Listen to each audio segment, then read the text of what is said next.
Translator, Ninetales. Editor, Dark Gem. Cripple and Chen Mu stepped beyond Qingmen Pass together, their figures striding into the open lands. Numerous generals upon the battlements frowned deeply at the sight. Ban Zhenyun immediately turned to consult Eternal Peace Imperial Preceptor. The Imperial Preceptor slowly shook his head and replied calmly, "There is no need to lend them aid. With that cripple by his side, there are few in this world capable of slaying Cult Master Chen." Cripple? The assembled generals cast their gazes toward Cripple. What they saw was merely an old man with 4 limbs intact, walking swiftly and steadily. Where exactly was the cripple they had been told of? His heart is crippled. Eternal Peace, Imperial Preceptor's expression turned somewhat unpleasant. His morality is crippled, his conduct crippled, his body is improper, his shadow limps, and even his intentions are twisted and malformed. Do not concern yourselves with him. Shan Yushin, how many heaven's rings have the Ministry of Works and the Imperial College forged? 14,000, Shan Yushin answered. They have already been mounted onto the true origin cannons. Give us just one more day, and we will finish the remaining few thousand. When that time comes, we will be able to launch an assault upon the enemy encampment. Eternal Peace Imperial Preceptor gazed toward the towering, impregnable pass ahead and spoke indifferently. There is no need to wait another day. Pass down orders to every division of troops. Have them prepare immediately. Form ranks with the flying ships. We will advance at once. General Bayan, Grand Marshal, General who supports the state, General of White Horse, Pillars of State, Duke Wei, General of Pillars of States, General who crowns the army, General of Cherishing Transformation. He called out their names one after another. Numerous generals of Eternal Peace Empire stepped forward from the ranks, standing in silence as they awaited their orders.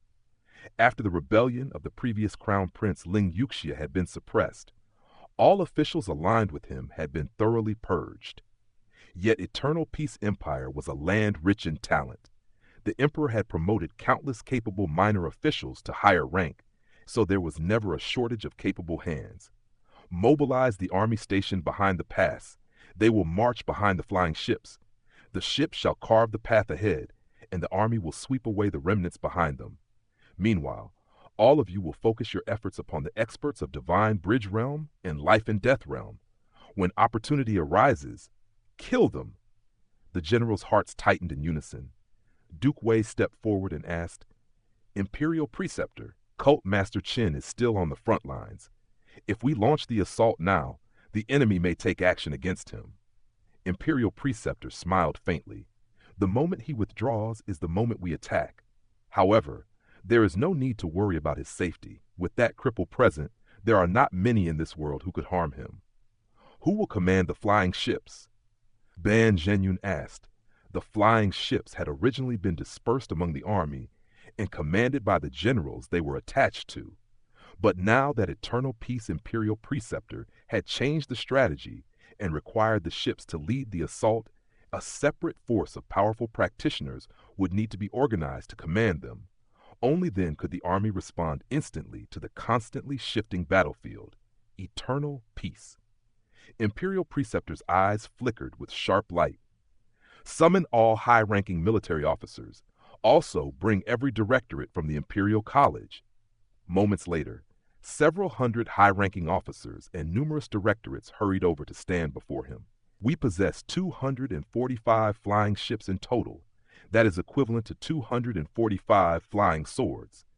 Eternal Peace, Imperial Preceptor swept his gaze across them and said solemnly, "Those among you who are proficient in swordsmanship and capable of controlling 245 swords simultaneously, step forward." More than 50 people stepped out from the ranks of officers and directorates. Eternal Peace. Imperial Preceptor released his vital chi. It burst outward and transformed into flying swords that circled around his body like a storm. "Attack me. Whoever can break through my sword formation and pierce my body will become the commander-in-chief of this new army." The 50 experts immediately unleashed their sword techniques. In the blink of an eye, countless streaks of sword light whirled and collided in midair, producing a deafening chorus of metallic clashing. Eternal Peace. Imperial Preceptor stood without moving, his mind guiding the countless sword lights as he blocked the assaults of the 50 experts. Suddenly, one general was struck in the chest by a strand of sword light. Though uninjured, he was forced to retreat immediately. Moments later, more and more experts began to fall back one after another, until only around 10 sword experts continued their assault. Duke Wei, Bian Zhenyun, and the others were secretly astonished. The remaining combatants were all extraordinary masters of the sword, their attainments reaching the level of seasoned professionals. The only thing they lacked was greater cultivation. For Eternal Peace Empire to possess so many such talents was truly cause for celebration. After some time passed, only 3 people remained attacking Eternal Peace Imperial Preceptor. Suddenly, a blazing sword sun erupted forth, radiating fiery crimson brilliance that illuminated the surroundings. From within that red sun, a sword ray shot out and pierced through the Imperial Preceptor's sword defense, tearing a tiny hole at the corner of his robe. Eternal Peace. Imperial Preceptor raised his hand, signaling them to stop. His gaze settled upon the man who had pierced his clothes. Directorate of the Hall of Hidden Light? The man was none other than Sword Hall Master. He bowed respectfully. Hall of Hidden Light, Jian Sansheng. Eternal Peace Imperial Preceptor nodded and turned to the other general who had executed the blazing red sun earlier. The sunset sword skill had allowed Sword Hall Master to succeed. General of Guide Commandery, Yuan Shuyan? Yuan Shuyan bowed. Imperial Preceptor. The Imperial Preceptor smiled faintly. Jian Sansheng, you shall serve as Commander-in-Chief. Yuan Shuyan, you shall be Assistant Commander. You have 1 hour to memorize the names of every flying ship and the officers assigned to them. Remember this well. When you command these ships, do not think of them as ships. Think of them as your flying swords. Sword Hall Master's eyes gleamed brightly. He asked solemnly, "What is Imperial Preceptor's command?" Eternal Peace. Imperial Preceptor raised a hand and pointed toward the towering, impregnable Helan Pass in the distance. "Raise Helan Pass to the ground!" Sword Hall Master's sturdy body trembled, turning his head toward the massive fortress. A blazing sense of heroism surged through his chest. Meanwhile, Qinmu and Cripple had already arrived at Duktong Zone. "Qin Gongso, I trust you have been well since we last met?"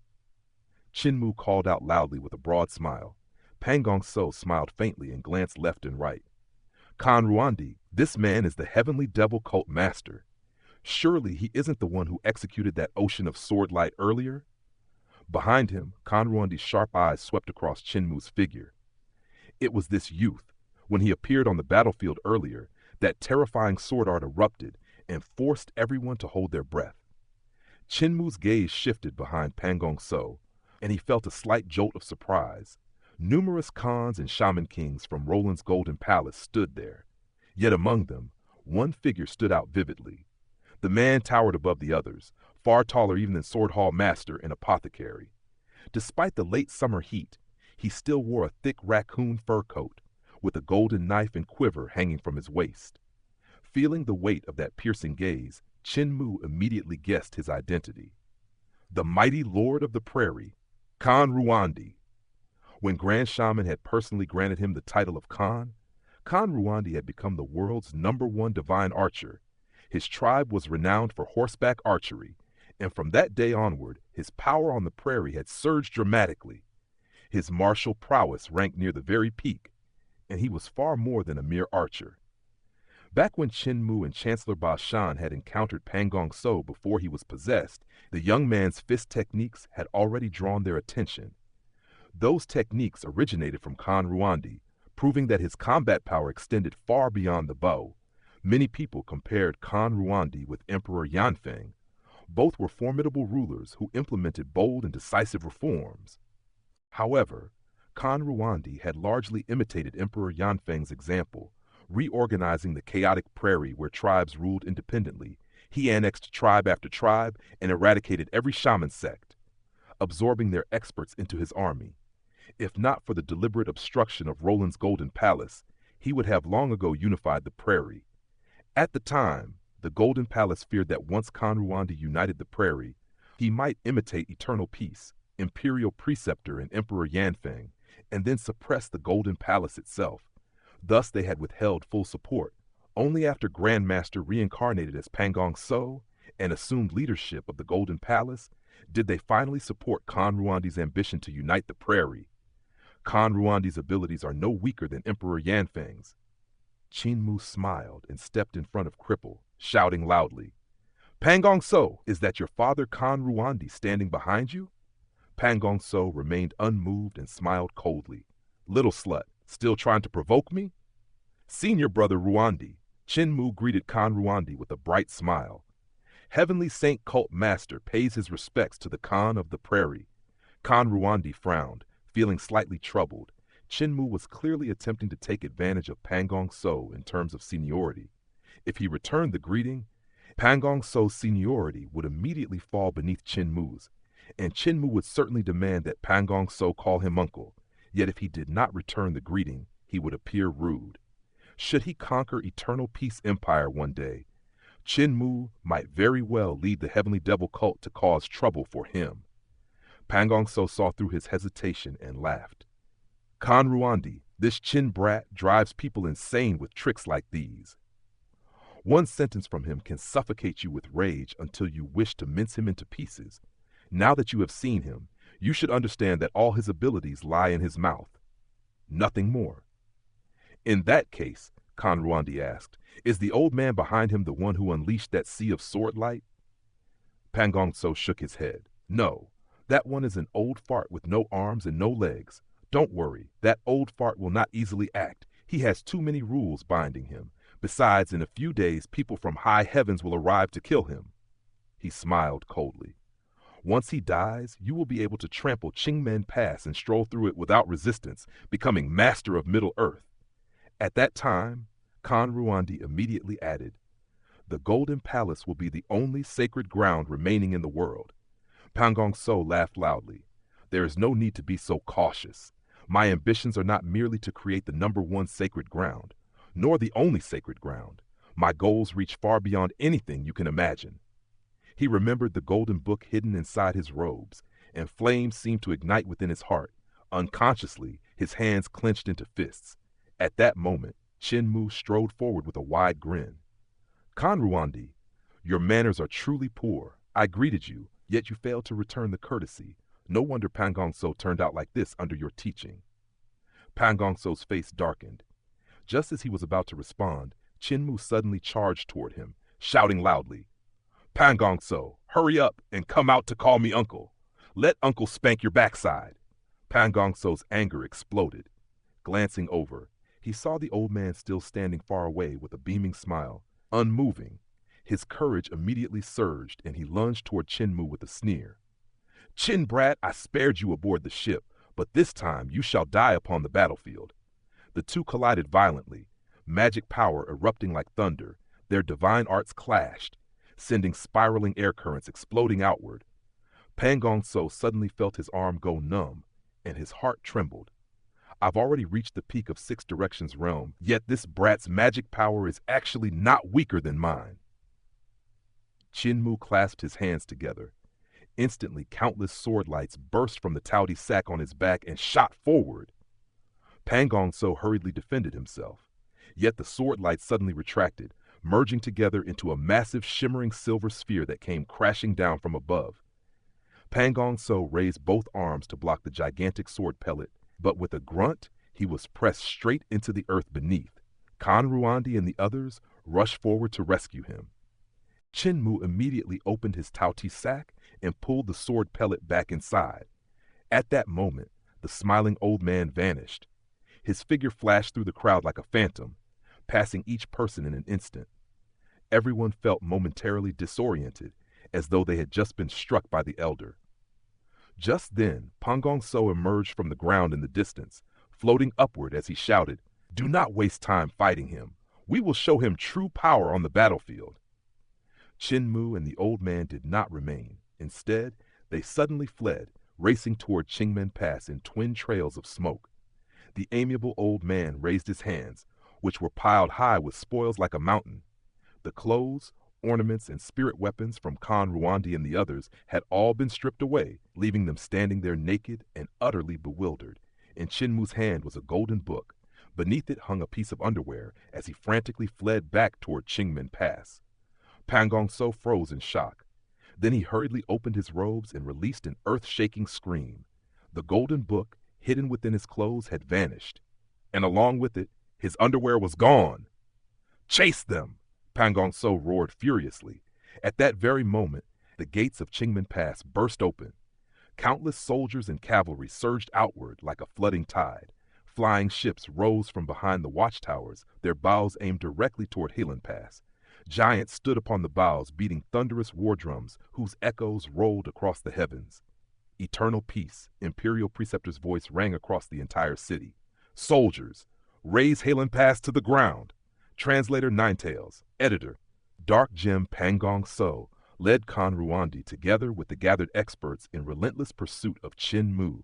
As they chased across the vast expanse, his gaze suddenly lifted to the heavens, where more than 200 flying ships advanced with their banners unfurled. They blanketed the firmament and blotted out the blazing sun, resembling 200 drifting clouds that covered half the horizon as they slowly swept forward. Beneath those airborne vessels surged an army of strange beasts. The massive creatures advanced like moving hills, each carrying archers seated high upon their backs. Behind them thundered chariots and mounted riders, while further behind marched ranks of infantry arranged in tight formations. These soldiers were divided according to the attributes of their spirit bodies, their order and discipline forming a magnificent and awe-inspiring sight. Such a formation astonished Khan Ruandi and filled him with confusion. In former times, the Eternal Peace Empire would deploy their army of strange beasts at the front lines, followed closely by chariots and cavalry. The infantry would then act as the vanguard, charging forward beneath the towering beasts. As for the flying ships, they would be positioned safely within the heart of the army. Although flying ships possessed the ability to float through the air, their effective range was not especially great.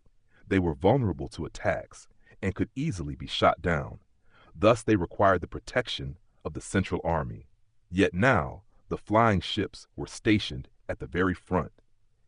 If one wished to destroy them, experts merely needed to launch knife pellets skyward from 30 miles away. The vessels would shatter, and all those aboard would tumble helplessly from the heavens. Worse still, should a pill furnace be struck, the resulting explosion would annihilate every soldier aboard the ship. Qin Mu had refined the pill furnaces used by the flying ships and greatly increased their destructive power. However, should such a furnace explode, the catastrophe would be 10 times more terrifying than before. Ordinary divine arts practitioners would scarcely possess any chance of surviving such devastation. Naturally, the blame could not be placed entirely upon Qin Mu. His improvements had allowed the flying ships to move with far greater speed, but their weaponry had not advanced in equal measure, leaving them unable to fully unleash the tremendous energy within the furnaces. Has the Eternal Peace Imperial Preceptor gone mad? Khan Ruandi's thoughts reached this point when Pan Gong So's voice suddenly rang out beside him. "Ruandi, kill that Qin brat!" Khan Ruandi stood naked to the waist, his trousers having been pulled down earlier by Cripple. His golden knife and quiver had both been stolen, and even the luxurious raccoon cloak that once adorned his shoulders had vanished. Yet as the ruler of an empire, his cultivation remained intact. When he heard Pan Gong So's command, he hurriedly pulled up his trousers and prepared to tighten his belt, only to realize that it too had disappeared. His belt, inlaid with gold and set with jade, was also gone. That cripple's skills are far too formidable. If he had chosen to kill me instead of stealing my clothes, how could I possibly have defended myself? Khan Ruandi shuddered violently as cold sweat streamed down his body, soaking his back. However, he had somewhat overestimated Cripple. Though the old man's hands and feet were incomparably nimble, all of his techniques were devoted to theft and swift escape. His body movements and hand techniques were unpredictable and elusive. Yet in close combat, he relied mainly upon his legs, leaving his hands lacking in genuine combat strength. Cripple's corporeal divine arts were crude and ordinary, devoid of any formidable offensive moves. If someone were truly to attack him, he would struggle to exchange many blows. The most terrifying aspect of him lay solely in his movement techniques. Although Khan Ruandi had neither bow nor arrow at this moment, his cultivation still remained. His vital chi erupted forth suddenly, and behind him slowly rose a towering figure resembling both god and devil. It possessed 4 arms and the head of a bird, while blazing flames shone brilliantly across its entire body. This was the manifestation of Khan Ruandi's primordial spirit. Its 4 arms grasped an immense bow, and blazing fire instantly filled the air above Duck Tongue's zone. Flames roared and gathered toward him, condensing into an incomparably brilliant arrow upon the bowstring. A deep vibration echoed through heaven and earth as the arrow was released. The sky and land instantly became unbearably dry, while waves of flame created mirage-like visions across the desert. Wherever the arrow passed, fire dragons seemed to roll and coil across the yellow sands, wreaking devastation along its path. Still bare-chested, Khan Ruandi raised his right hand. With his index and middle fingers joined together, while his thumb pressed against his ring and little fingers, forming a sword art seal, he pressed them against the center of his brows. Swoosh! The flaming arrow shot forth with incomprehensible speed, streaking directly toward the fleeing figures of Cripple and Chin Mu. Its velocity was so great that none could clearly perceive the blazing light of its flames. Only a thin black line remained in the sky after it had already passed. Pangong So was profoundly shaken. Khan Ruandi was famed across the prairie as its #1 divine archer, yet the might contained within this arrow still caused Pangong So's heart to tremble. If I retrieve the golden book and proceed to the next step to become a god, I must guard against my convenient father. My golden book. Pangong So's heart twisted with anguish. When he recalled how Chin Mu had stolen the golden book from him, it felt as though a blade had pierced his heart before crushing it entirely. During the journey toward the border station, he had secretly studied the golden book and memorized the circulation diagram contained within. Yet that diagram was incomparably complex. Even the slightest deviation would be equivalent to straying 1,000 miles from the correct path. Repairing the divine bridge permitted no mistakes whatsoever. Pangong So could not be certain that he had memorized everything flawlessly. The blazing arrow light rapidly closed the distance between itself and Chin Mu and Cripple. Cripple abruptly discarded everything he had stolen and stretched out his hand to seize the youth beside him. His body moved like a phantom as he attempted to evade the arrow's deadly brilliance. Khan Ruandi frowned slightly in suspicion. The abilities of this elder aren't as high as I thought. With the fingers at his brow remaining motionless, the arrow light suddenly changed direction in midair, once again shooting toward Cripple. The old man's movement techniques shifted continuously as he flashed here and there in an instant, giving the uncanny impression that he had stepped through the very barriers of space. Cripple dared not confront the arrow head-on. His bizarre body techniques left all onlookers dumbfounded, while Khan Ruandi found it exceedingly difficult to strike him. Meanwhile, the distance between Cripple and the flying ship shrank rapidly. Duke Wei suddenly rose into the air while gripping the Duke's sword and slashed fiercely toward the arrow light. Boom! An incomparably terrifying explosion erupted. Duke Wei was blasted upward by the violent shockwave, yet he quickly regained his footing, descending once more to land upon a flying ship while laughing heartily. Ruandi, you truly possess a skill or two. Ruandi's abilities surpassed his own, and the arrow's momentum did not fully dissipate. At that moment, Grand General who crowns the army stepped forward. His square sky halberd soared skyward and transformed into the claws of a dragon that reached out to grasp the arrow light. Grand General who crowns the army grunted as the impact nearly shattered his vital chi. His legs involuntarily stepped backward again and again, until at last he subdued the arrow light. Even then, he was left deeply shaken. If Duke Wei had not clashed with the arrow first and exhausted more than half of its power, he would never have been able to receive this attack. The Khan of the Barbarian D Empire truly lives up to his reputation. He is only slightly weaker than the Imperial Preceptor and His Majesty. After the sword light dispersed, Grand General who crowns the army extended his hands forward. The long dragon returned, transforming back into a blood-red square sky halberd within his grasp. The dragon claw became a small branch of the halberd that hummed softly as it vibrated. Within Duck Tongue Zone, all the Khans and Shaman Kings were busy pulling up their trousers, yet none of them could find their belts. Suddenly, the mournful sound of a bugle horn echoed from Halon Pass behind them. The armies of the various tribes surged forth like a roaring flood. The warriors of the prairie were masters of horsemanship, and thus the first troops to emerge were the Goat Army. The divine arts practitioners who composed this force did not ride ordinary mountain goats, but barbarian goats, strange beasts that stood upon two legs. These creatures were mixed-blood descendants of goats and the strange beasts of the great ruins. Though they grazed upon grass, every one of them was strong and sturdy.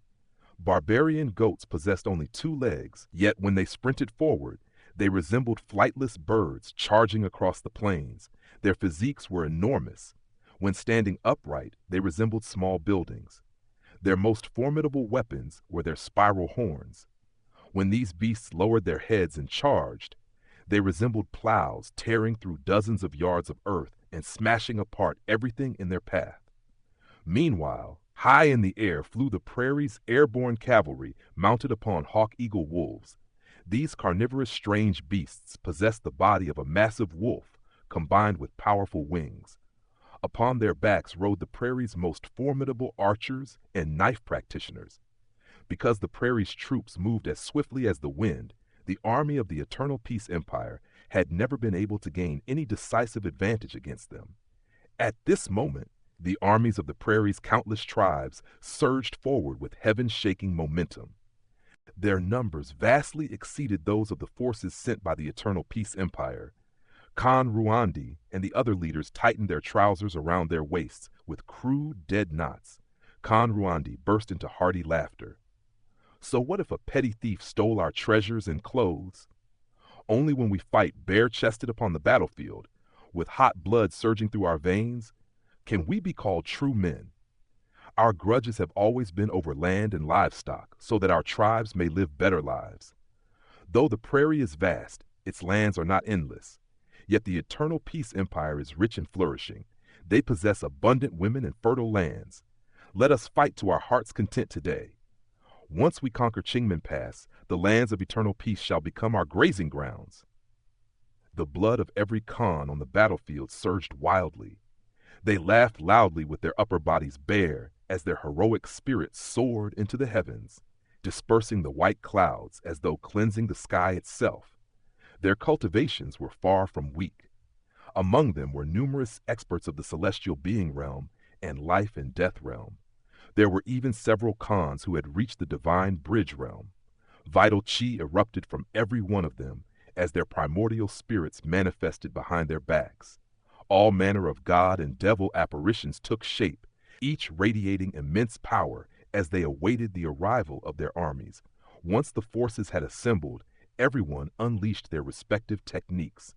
Some charged across the land, while others soared into the air to confront the fleet of the Eternal Peace Empire.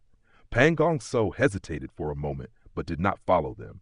Instead, he summoned a Shaman King and spoke solemnly, "Escort me back into the pass." The Shaman King acknowledged his command, while the other Shaman Kings rushed toward the fleet of the Eternal Peace Empire. Upon the flagship of that fleet, Sword Hall Master stood at the bow with his robes fluttering in the wind. Beside him stood Yuan Chuyan. The two generals gazed toward the approaching army of the prairie as it drew nearer and nearer. "General, the enemy has entered a range of 160 miles," shouted the signaler who measured distance while standing atop the tall mast and gripping the ropes tightly. Sword Hall's expression remained unchanged. "Continue forward. Inform me when they reach 80 miles. Yuan Chuyan's face remained calm as well, but when he heard the figure of 80 miles, his eyebrows lifted slightly. The signaler waved a flag, ordering the fleet to advance. "General, the enemy has reached 80 miles. Yuan Chuyan withdrew his sword pellet and held it in his hand as his brows rose slightly. Sword Hall Master then said, "Call me when it reaches 40 miles. Yuan Chuyan frowned faintly as he looked toward Sword Hall Master, yet he said nothing. Soon afterward, the signaler's tense voice rang out again. "The enemy has reached 40 miles. Yuan Chunyun exhaled slowly. As the light within his eyes began to radiate outward like the blazing sun, Sword Hall Master calmly said, "Send orders for all ships to heat the True Origin cannons. We will fire at 30 miles." Yu Yuan Chuyun's palms were already slick with sweat. Grinding his teeth, he hissed softly, "General Jan truly possesses remarkable restraint. To actually wait until 30 miles. 30 miles is within the enemy's own attack range." The signaler swiftly waved his flag, transmitting the command to every vessel. The cannon batteries immediately began drawing energy from their pill furnaces, storing vast power in preparation for a single devastating attack. Sword Hall Master gazed toward the prairie army that stretched endlessly across the horizon, where the experts of the celestial being realm and life and death realm led the charge. He then explained in a calm and measured tone, "The Imperial Preceptor's order is to raise Halen Pass completely, not merely defeat the enemy. At 160 miles, the enemy would still have the opportunity to retreat with their main forces intact. At 80 miles, 60% of their army could still escape. At 40 miles, only 30% might flee, though their chief generals would likely survive. But at 30 miles, even the survival rate of their chief generals will be no more than 30%. Yu Yuan Chuyun sighed in admiration. "Teacher Jian will always remain Teacher Jian. My achievements today exist only because I once learned the sword under your guidance." With a creaking sound, more than 200 flying ships suddenly rotated sideways. Their enormous bodies instantly formed a barricade across the sky, and the cannons fired simultaneously. In an instant, thousands of thick pillars of light erupted through the air. In a single clash, numerous barbarian kings, khans, and shaman kings were pierced like sieves before falling from the sky. Many powerful practitioners of the life and death realm and divine bridge realm who followed behind the first wave were utterly shocked.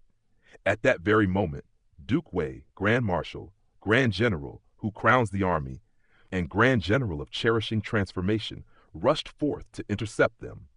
On the flagship, Sword Hall Master personally waved the command flag. The cannons shifted their aim downward toward the ground, their beams of light sweeping across the battlefield like blazing sword rays slicing into the advancing army. Sword Hall split the 200 flying ships into two fleets, one rising high into the sky, the other hovering 300 yards above the ground. Yu Yuan Chuyun commanded the upper fleet to attack the flying wolves, while Sword Hall directed the lower fleet to plow across the land before them. Wherever the cannon beams swept across the battlefield, men and goats alike were thrown into utter chaos. Meanwhile, on another side of the battlefield, Qin Mu and Cripple returned to Qingmen Pass. There they saw Village Chief and the Eternal Peace Imperial Preceptor seated leisurely atop the city tower, calmly drinking tea as though the raging war beyond the walls had nothing to do with them. Jan Sansheng knows how to restrain himself, and his attainments in swordsmanship are extraordinary. Treating the battlefield itself as his sword, he may already be considered a professional. The Eternal Peace Imperial Preceptor poured tea for Village Chief. The latter waited until the preceptor lifted his teacup to his lips before suddenly remembering that the man before him was not apothecary. Thus he used his vital chi to lift the teacup and take a sip. "His sword skill bears the shadow of your sword art, yet strangely it also carries the shadow of my own sword skill." The Eternal Peace Imperial Preceptor shook his head. "I have never taught him." The two men simultaneously turned their heads toward Qin Mu, who had just stepped onto the city tower. If neither of them had imparted such sword techniques to Sword Hall, then the only remaining possibility was this great cult master Qin. Yet when they saw Qin Mu holding a peculiar golden book in one hand and a pair of underwear in the other, both of them immediately frowned. "Mu'er, I was forced to throw away the things I stole, yet you kept yours. From today onward, you are the #1 divine thief in the world." Cripple praised him with both thumbs raised. Qin Mu shook his head modestly. "My abilities are far inferior to those of Grandpa Cripple." "Throw it away! Throw it away!" Cripple pinched his nose and said, "What's so wonderful about Grandmaster's underwear? Quickly throw it away!" Qin Mu casually tossed the underwear from the city tower. He then walked toward the two men drinking tea and placed the golden book upon the tea table. Inhaling the fragrance of the tea, he smiled. "I have some excellent tea leaves." They came from a young master named Shu Shenghua from high heavens. I shamelessly begged half a bag from him. High heavens? The hearts of the Eternal Peace Imperial Preceptor and Village Chief both skipped a beat. Village Chief hurriedly asked, "You encountered a visitor from high heavens? Did he attack you?" "No," Qinmu replied with confusion. "Shu Shenghua is a very amiable person. I exchanged moves with him, and we were evenly matched. Village Chief, he is also an overlord body just like me." The youth's face brightened with excitement.